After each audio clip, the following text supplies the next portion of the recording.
आज 27 सितंबर है और मुझे अच्छी तरह याद है कि अब से तकरीबन 9 साल पहले मेरी खाला का इंतकाल हुआ था।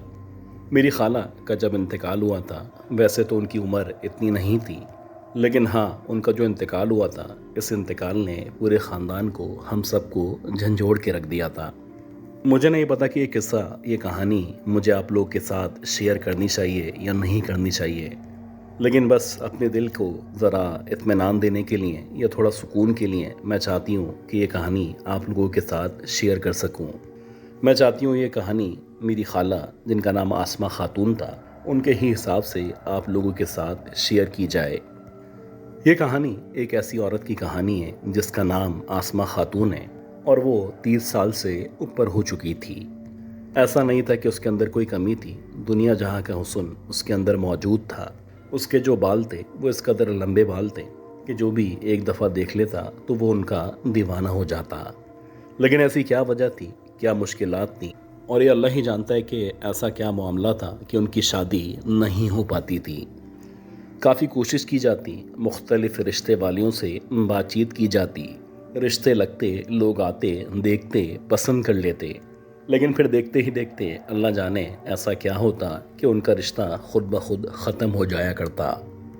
कहा जाता है कि जब लड़की की उम्र 30 साल के बाद मज़ीद बढ़ना शुरू होती है और अगर उसकी शादी ना हो तो वो नफसियाती होना शुरू हो जाती है। मुझे नहीं पता कि आप इस बात से मुत्तफ़िक होंगे या मेरी बात से इख्तलाफ करेंगे, लेकिन अमूमी तौर पे मैंने देखा है कि जिन लड़कियों की शादी किसी भी वजह से नहीं हो पाती, वो बहुत ज़्यादा कॉन्शियस तो हो ही जाया करती हैं। वैसे ही कुछ आसमा खातून के साथ था। जैसे जैसे उनकी उम्र बढ़ती चली जा रही थी, या आप कह सकते हैं कि आहिस्ता आहिस्ता करके जब उनके बालों ने एक एक करके सफ़ेद होना शुरू कर दिया था, तो अब ऐसा लगता था जैसे उन्होंने भी दुनिया के साथ कट ऑफ करना शुरू कर दिया है। आहिस्ता आहिस्ता करके पहले उन्होंने लोगों से बात करना कम की, फिर उन्होंने अपने आप को कमरे के अंदर महदूद कर लिया। लेकिन अजीब बात ये थी कि जब से उन्होंने अपने आप को कमरे के अंदर महदूद किया था, तब से वो बहुत ज़्यादा सजने संवरने लगी थीं और वो कमरे के अंदर ही तैयार होके रहा करती थीं। ऐसा लगता था जैसे उन्होंने इमेजिनेशन के अंदर ही कोई दुनिया बना डाली है, या फिर वो ख्यालात की दुनिया में इस कदर आगे पहुंच चुकी हैं कि शायद वहां से इनकी वापसी मुमकिन नहीं हो पाएगी। अब जैसे जैसे टाइम गुजर रहा था, वैसे वैसे इनकी आदतें मज़ीद तब्दील होना शुरू हो चुकी थीं और जो घर वाले थे उनकी परेशानी में इजाफा हो रहा था। घर वाले बहुत सारी बातें महसूस किया करते थे, लेकिन जाहिर सी बातें घर वाले थे और वो नहीं चाहते थे कि इस बात को इतना हाईलाइट किया जाए कि मोहल्ले वाले, ख़ानदान वाले, बल्कि आखिर में घर के जो ख़ास मुलाजिम हैं वो भी इस लड़की के बारे में मुख्तलिफ बातें करना शुरू कर दें। अच्छा, कभी कभी ऐसा होता कि जैसे ही मगरिब की अजान होती या अंधेरा होता, एक तो आसमा खातून कमरे के अंदर अपने आप को महदूद कर लेती, और दूसरी बात यह है कि कमरे के अंदर से एक अजीब सी खुशबू आना शुरू हो जाती। ऐसा लगता जैसे बहुत तेज़ इतर है, जो कि शायद कोई अरबी इतर है, वो किसी ने लगा रखा है, और ना सिर्फ लगा रखा है बल्कि वो इस कदर तेज़ी के साथ या इस कदर कसरत के साथ लगाया हुआ है कि उसकी खुशबू ने पूरे घर को मुअत्तर कर दिया है। हालांकि उनके घर वाले जब बाद में या कभी भी अंदर जाते तो उनको कोई इस तरह की खुशबू, कोई इतर वहाँ पे दिखाई नहीं देता। जो इतर वहाँ पे मौजूद था या जो भी परफ्यूम वगैरह वहाँ पे मौजूद थे, उनकी जो स्मेल थी उससे सारे घर वाले वाकिफ़ थे। एक दफ़ा ऐसा हुआ कि इनकी खाला आई हुई थी और वो किसी काम से आसमा खातून के कमरे के बाहर से गुजरी। जब ये उनके कमरे के बाहर से गुजरी तो उनको ऐसा लगा जैसे वो किसी से बातें कर रही हैं। बात ये थी कि अंदर जो भी मौजूद था, यानी आसमा के अलावा जो भी अंदर मौजूद था, वो उनसे मुसलसल बातें कर रहा था, और ऐसा लग रहा था जैसे कोई मर्द है जिसकी बड़ी भारी सी, या फिर आप कह सकते हैं कि बहुत ही रोबदार सी आवाज़ है जो बाहर तक सुनाई दी जा रही थी। खैर, जब इस तरह से उनको महसूस हुआ तो उन्होंने बाकी घर वालों को मुतला किया और सबको कहा कि चलो ज़रा जाके देखो कि अंदर कोई मर्द आ चुका है कि जिससे चुपके चुपके बातें कर रही है। हैरानकुन बात यह थी कि जब कमरे को खोला गया और खोलने के बाद घर वाले अंदर दाखिल हुए तो अंदर वो तो मौजूद थी, बहुत ज़्यादा तैयार हुई हुई थी, लेकिन अंदर कोई मर्द दिखाई नहीं दे रहा था।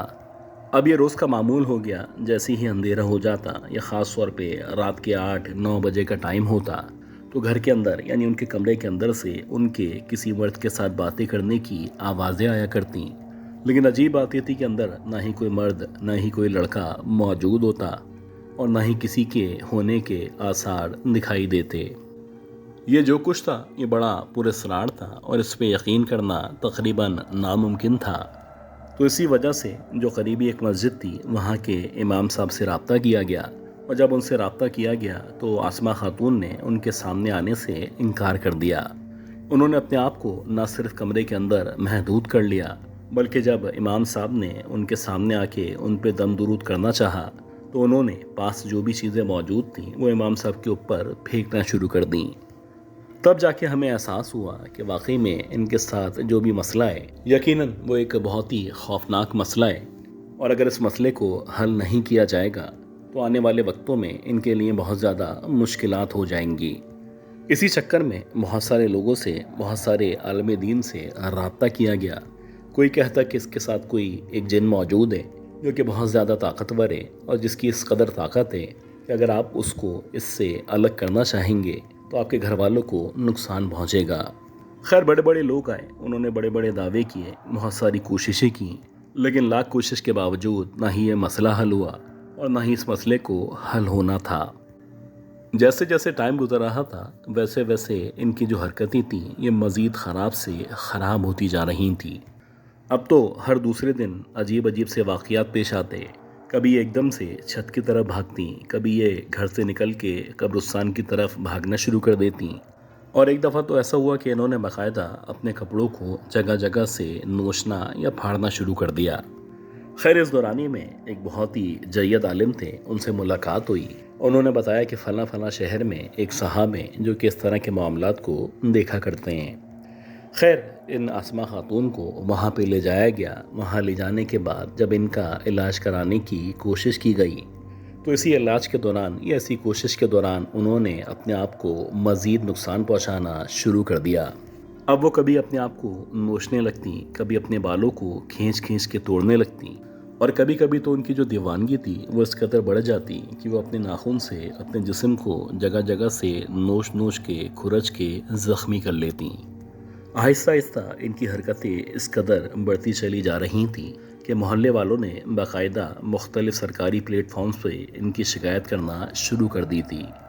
अब मोहल्ले वाले चाहते थे कि ये पागल लड़की है, इसको किसी पागल खाने में दाखिल कराना चाहिए, क्योंकि हो सकता है कि इसके इस पागलपन की वजह से मोहल्ले के किसी आदमी को, किसी बच्चे को कोई ना कोई नुकसान पहुंच जाए। खैर जब इनको पागल खाने ले जाने की कोशिश की गई या इनका मज़ीद इलाज कराने की कोशिश की गई तो देखते ही देखते इनकी जो हालत थी वो इस कदर बिगड़ी कि बाकायदा बेड के ऊपर आ पड़ी। हर गुजरते हुए दिन के साथ साथ इनका जो वज़न था वो कम हो रहा था। ऐसा लग रहा था इनके अंदर से बाकायदा जान को निकाला जा रहा है। फिर एक दिन ऐसा आया कि उन्होंने एक दिन इन सब घर वालों को यानी जो भी इनकी फैमिली थी उनको बताया कि कल जो आने वाला कल है मेरी ज़िंदगी का आखिरी दिन होगा। अगर मुझसे कोई गलती हो गई है, कोई कोताही हो गई है तो मुझे माफ़ कर देना।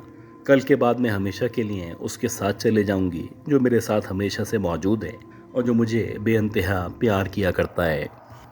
ये एक अजीब सी बात थी। इसको सुनने के बाद घर वाले यही समझ रहे थे कि शायद ये पागल है या फिर ये ऐसे ही इस तरह की बात कर रही है। लेकिन अल्लाह जानता है कि अगले दिन वैसे ही उसी तरह हुआ जैसे कि उन्होंने कहा था।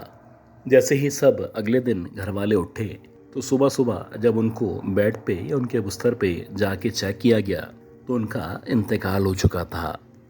ये एक अजीब सी कहानी थी, बड़ी मिस्टीरियस सी कहानी थी और इसके बारे में कहा जाता है, बल्कि आधे ख़ानदान का यही मानना है कि वाकई में इस लड़की को एक जिन मरने के बाद अपने साथ ले जा चुका है।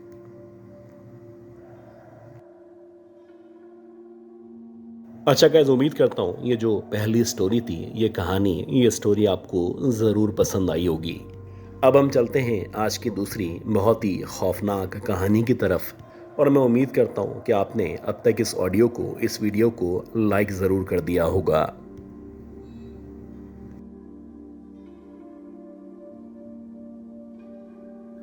मेरा नाम काशिफ है और ये जो कहानी है, ये जो किस्सा है, ये मेरे साथ 2016-2017 में गुलशन मेमार के अंदर पेश आया था।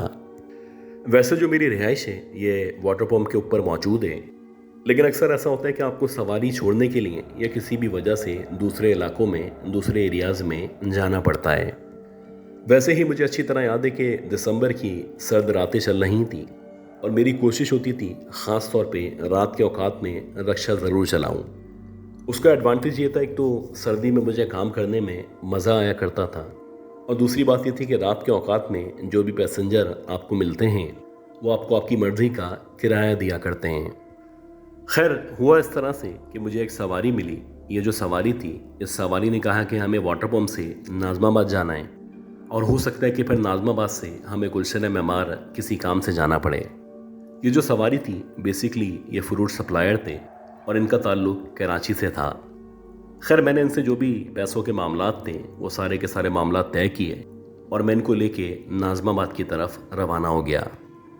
अब हमारी जो बातचीत हुई थी उसमें यह तय हुआ था कि नाज़माबाद जाके हम आपको बताएंगे कि हमें मेमार जाना है या नहीं जाना है। इस फैमिली ने, इस पार्टी ने मुझे तकरीबन आधे घंटे तक वहाँ पे खड़ा रखा और आधे घंटे के बाद इन्होंने कहा कि हाँ, हमें अब मेमार की तरफ जाना होगा। अब जब गुलशन मेमार का नाम सुना तो मेरे लिए आसानी हो चुकी थी, क्योंकि गुलशन मेमार से ये जो वाटर पम्प का रास्ता है वो इतना ज़्यादा नहीं है। यानी कि जो मेरा घर था वो बेहद नज़दीक था और अच्छी बात ये थी कि मुझे मेरी मर्ज़ी के पैसे मिल रहे थे। खैर, जब मैं इस फैमिली को लेके या इन लोगों को लेके गुलशन मेमार की तरफ रवाना हुआ तो मेरा ख्याल है कि रात के तकरीबन 2:20, 2:25 का टाइम था जब मैंने इस फैमिली को गुलशन मेमार में, जहाँ पे ड्रीम वर्ल्ड मौजूद है, उसके करीब एक सोसाइटी में ड्रॉप किया। अब जब मैंने इस फैमिली को वहाँ पे ड्रॉप किया तो ड्रॉप करने के बाद मैंने सोचा कि जो मेन रोड मौजूद है यहाँ पे देखता हूँ, जहाँ पे थोड़ी बहुत रौनक होगी वहाँ जाके अपना रक्षा लेके खड़ा हो जाता हूँ। और ऐसा ही हुआ कि जब मैं मेन रोड की तरफ आया तो वहाँ पे एक जगह लाइट्स मौजूद थी। खैर, मैंने अपने रक्षे को वहाँ पे खड़ा किया। खड़ा करने के बाद मैंने अपनी जो सीट थी उससे टेक लगाया और आंखें बंद करके थोड़ी देर रेस्ट करने लगा। जाहिर सी बात है, रोज़ाना मैं इसी तरह किया करता था। जहाँ पे भी मैं जाता वहाँ खड़ा हो जाता और वहीं पे ही अल्लाह के हुक्म से मुझे कोई ना कोई सवारी मिल जाया करती थी। अब मैं मुंतज़िर था कि कोई आएगा और आके मुझे बोलेगा कि मुझे स्टेशन जाना है, मुझे अस्पताल जाना है या फिर मुझे एयरपोर्ट जाना है। वैसे ही मुझे बैठे बैठे, या आप कह सकते हैं कि आंखें बंद किए हुए 10 मिनट गुजरे होंगे। मैंने देखा कि एकदम से 3 बच्चे जो कि मुश्किल से 14 या 15 साल के होंगे, वो पीछे की तरफ, यानी जहाँ पे मेरा रक्षा खड़ा हुआ था उसकी बैक साइड पे एकदम से खेलना शुरू हो गए। एकदम से इन बच्चों ने इतना ज़्यादा शोर करना शुरू कर दिया था कि ऐसा लग रहा था कि इस सुनसान जगह पे या इस वीरान जगह पे वो यहीं पे ही रहा करते हैं। हालांकि यहाँ पे जहाँ पे मैं खड़ा हुआ था एतराफ़ में कोई घर या आबादी मौजूद नहीं थी। हाँ, कुछ फासला तय करने के बाद एक जगह थी या एक सोसाइटी थी जहाँ पे लोग रहा करते थे। खैर, मैं इन बच्चों को देख रहा था। ये एक जैसे ही बच्चे थे और ऐसा लग रहा था किसी अच्छी फैमिली के बहुत ही खुशहाल बच्चे हैं। कुछ देर खेलने के बाद ये तीनों जो बच्चे थे, इनमें से जो सबसे बड़ा बच्चा था वो एकदम से मेरे पास आया और मेरे पास आने के बाद उसने सलाम दुआ की। सलाम दुआ करने के बाद वो कहने लगा कि अंकल, हमें यहाँ से वाटर पम्प जाना है, अगर आपको बुरा ना लगे तो आप हमें वहाँ ले जा सकते हैं। अब आम तौर पे जब इस तरह के बच्चे या छोटे बच्चे हमारे पास आया करते थे तो सबसे पहले हमें फ़िक्र होती थी कि इनके पास पैसे हैं भी या नहीं हैं, क्योंकि आम तौर पे इस तरह के बच्चे आके बैठ जाते हैं और अपनी मंजिल पे पहुंचने के बाद वो बताते हैं कि उनके पास पैसे नहीं हैं। खैर, मैंने उनसे कहा कि मैं बिल्कुल वाटर पम्प लेके चला जाऊंगा, लेकिन इसके बदले आपको मुझे 300 रुपये देने होंगे। वो बच्चे मुस्कुराने लगे और उनमें जो बच्चा मुझसे बात कर रहा था उसने अपनी जेब के अंदर हाथ डाला और हाथ डालने के बाद वो बोलने लगा कि ये 300 रुपये आपके हैं, आप इनको रख लें। मैं बड़ा हैरान था कि बहुत अच्छे बच्चे हैं कि इन्होंने एडवांस में ही पैसे दे दिए हैं। शायद इनको अंदाज़ा हो चुका है कि मैं इनके ऊपर यकीन नहीं कर रहा हूँ। खैर, ये जो बच्चे थे, ये तीनों के तीनों बच्चे मेरे रक्षे में पीछे आके बैठे और जब ये बच्चे बैठे तो मैंने रक्षे को स्टार्ट किया। अब जब आप गुलशन मेमार से या उस एरिया से जहाँ पे ड्रीम वर्ल्ड मौजूद है आज के दौर में भी जब हाईवे की तरफ आते हैं और फिर हाईवे से सीधा आप वाटर पंप की तरफ बढ़ते हैं तो ये जो पट्टी है जो कि मेन रोड तक आया करती है, ये बहुत ज़्यादा सुनसान और वीरान पट्टी है। यहाँ पे आमतौर पे लोग दिन के औकात में भी जाने से परहेज़ किया करते हैं। खैर, मैंने इन बच्चों को बिठाया और बिठाने के बाद जब मैंने रक्शे को स्टार्ट किया और रक्शे को आगे लेके बढ़ना शुरू किया तो आप यकीन करें, जो कच्चा रास्ता था यानी मेन रोड तक पहुँचने से पहले जो रास्ता था जिसे एक ख़ास मोड़ के नाम से जाना जाता है, तो वहाँ पे मेरा रक्शा मौजूद था और मुसलसल हिचकोले खा रहा था। यानी वहाँ पे जो रोड बना हुआ था, ये जो भी सर्विस रोड था, वो इस कदर ख़राब था कि मुसलसल रक्शा ऊपर नीचे हो रहा था। अब जाहिर सी बात है, मेरा जो फोकस था वो सामने की तरफ था और मैं पीछे नहीं देख रहा था। हालांकि मुझे अच्छी तरह याद है कि मैंने इन 3 बच्चों को अपने सामने रक्शे के अंदर बिठाया था और इनको बिठाने के बाद मैं वहाँ से रवाना हुआ था। लेकिन आप यकीन करें, जब मैंने इस कच्ची फुटपाथ को, कच्चे रोड को क्रॉस किया और इसको क्रॉस करने के बाद जैसे ही मैं एक ऐसी जगह पे आया जहाँ पे लाइट्स मौजूद थीं, तो उसके बाद जब मैंने बैक व्यू मिरर से पीछे की तरफ देखा तो ये तीनों के तीनों बच्चे रक्शे के अंदर मौजूद नहीं थे। एक लम्हे के लिए मुझे ऐसा लगा कि मेरे पैरों के नीचे से ज़मीन निकल चुकी है। मेरी समझ ही नहीं आ रहा था, ये बच्चे जिनको मैंने खुद अपने साथ अपने सामने रक्शे के अंदर बिठाया है और बिठाने के बाद मैं वहाँ से रवाना हुआ हूँ, तो ये जो रास्ता था जो कि मुश्किल से 1.5 या 2 मिनट का रास्ता था, जो कि कच्चा रास्ता है, तो इस कच्चे रास्ते में बिलाखिर ये तीनों बच्चे कहाँ चले गए हैं। मेरा ख्याल है कि 2 या 3 मिनट तक मुसलसल मैं रोड पे खड़ा रहा और मुझे सर्दी में भी शदीद पसीने आ रहे थे। मुझे लग रहा था कि ये जो बच्चे थे ये जन्नात के बच्चे थे और इनको पता था कि मैं यहाँ से घर जाने के लिए किसी सवारी का वेट कर रहा हूँ। शायद इसी वजह से इन तीनों बच्चों ने मुझे एडवांस पैसे दिए थे और मुझे एग्जैक्टली वाटर पंप जाने का कहा था जहाँ पे मैं रहा करता था।